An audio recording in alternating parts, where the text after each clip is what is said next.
Hello दोस्तों, welcome to my YouTube channel farming minds. मैं प्रियंका। दोस्तों, ये जो प्लांट आप देख रहे हैं ये अजवाइन का प्लांट है। और ये वही अजवाइन है जिसे कि हम घर में हमारे किचन में यूज़ करते हैं मसालों में। ये आप देखिए, ये अजवाइन। दोस्तों, हमारे मसालों में ही कुछ ऐसे मसाले होते हैं जो बहुत ही इजी टू वे ग्रो होने वाले होते हैं। और इसके लिए किसी भी टाइप की कोई कंटेनर की भी आवश्यकता नहीं होती है। आप चाहो तो किसी प्लास्टिक में भी इसे लगा सकते हैं। बस ध्यान रहे कि 5 से 6 इंच तक की इसकी गहराई हो।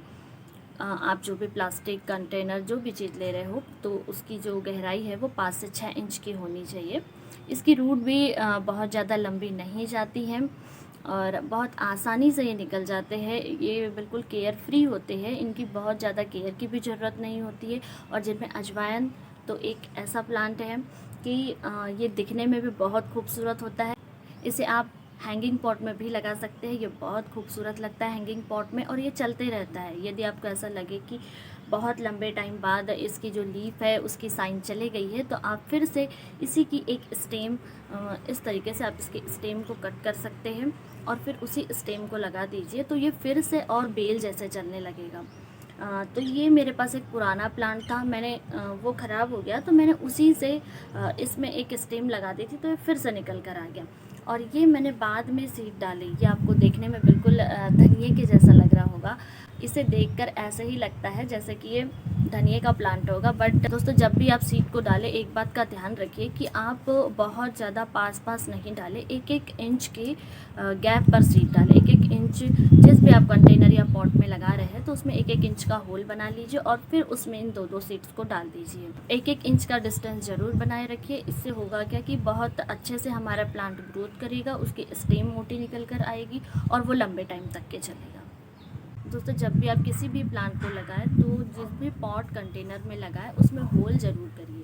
वाटर एग्जिट होना बहुत ज़्यादा ज़रूरी होता है, अदरवाइज़ प्लांट की जो रूट है वो नीचे से ख़राब होने लगती है, प्लांट अच्छे से ग्रोथ नहीं कर पाएगा और कुछ टाइम बाद प्लांट पूरी तरीके से डेड हो जाता है। इसलिए आप इस बात को ध्यान रखिए। और जहाँ भी आप जिस भी कंटेनर में होल कर रहे हैं उस कंटेनर के ऊपर आप किसी टाइप का कोई स्टोन या टाइल्स का टुकड़ा कुछ ऐसा रखें जिससे कि वो होल कवर हो जाए। नहीं तो जो मिट्टी है वो धीरे धीरे हमारे पॉट से निकलते चलती है और इस वजह से फिर सारा गार्डन भी ख़राब होता है, मिट्टी भी वेस्ट होती है। आप पॉट में होल के ऊपर ज़रूर कुछ भी टाइल या स्टोन या जो भी ऐसा कुछ रखिए जिससे कि हमारी मिट्टी बाहर ना बहे। और दोस्तों, यदि आप इसे चाहो तो किसी प्लास्टिक में भी लगा सकते हैं। ये प्लास्टिक बैग में भी आसानी से ग्रो हो जाता है। और अजवाइन एक ऐसा प्लांट है कि जिसे हमने यदि एक बार लगा दिया तो फिर आपको उसे दोबारा लगाने की ज़रूरत नहीं पड़ती है। हम उसी से और नया ग्रो करते चलते हैं। जैसे कि यहाँ पर अभी यदि हम प्लांट की इस तरीके से यदि हम स्टेम को कट कर लें और इसे यदि हम मिट्टी में लगा दें तो ये फिर से ऐसा बेल जैसा चलने लगता है। तो चलिए अब मैं आपको बताती हूँ कि इसकी केयर आपको किस तरीके से करनी है। देखिए, इसे ग्रो करना बहुत आसान है। आप इसे किसी भी नॉर्मल सॉइल में भी लगा सकते हैं। यदि आपके पास सॉइल ना हो तो आप इसे सैंड में भी लगा सकते हैं। सैंड में भी ये आसानी से ग्रोथ कर जाता है। इसके वाटरिंग रिक्वायरमेंट की बात करें तो इसे आप कम पानी दीजिए, अल्टरनेट डे में पानी दीजिए तो ये प्लांट की जो लीफ है वो बहुत शाइन करेंगी, ग्रीन सी है और स्मूथ लगती है बहुत। आप इसे अल्टरनेट डे में ही पानी दीजिए। डेली पानी देने से इसकी लीफ ख़राब होने लगेंगी, येलो हो जाती है। आप इस बात का ध्यान रखिए। आप इसे डायरेक्ट सनलाइट में नहीं रखिए। डायरेक्ट सनलाइट में रखने से इसकी खूबसूरती जो है थोड़ी चले जाती है, इसीलिए आप इसे किसी शेड वाले एरिया में रखिए। और आप चाहो तो इसे किसी हैंगिंग पॉट में भी लगा सकते हैं। ये बहुत लंबे टाइम तक के चलता है, हैंगिंग पॉट में बहुत खूबसूरत भी दिखाई देता है। और इसमें किसी टाइप का कोई फर्टिलाइज़र अब यदि आपके पास ना हो तो कोई बात नहीं, नॉर्मल सॉइल में भी अच्छे से बढ़िया ग्रोथ करता है। और यदि हो तो आप अपना किचन वेस्ट या जो भी आपके पास ऑर्गेनिक फर्टिलाइज़र ही यूज़ करिए तो ज़्यादा अच्छा है। ऑर्गेनिक फर्टिलाइज़र आप इसे ले सकते हैं। और दोस्तों, आप इसे किसी ऐसे एरिया में रखिए जहाँ पर डायरेक्ट सनलाइट ना पड़ती हो।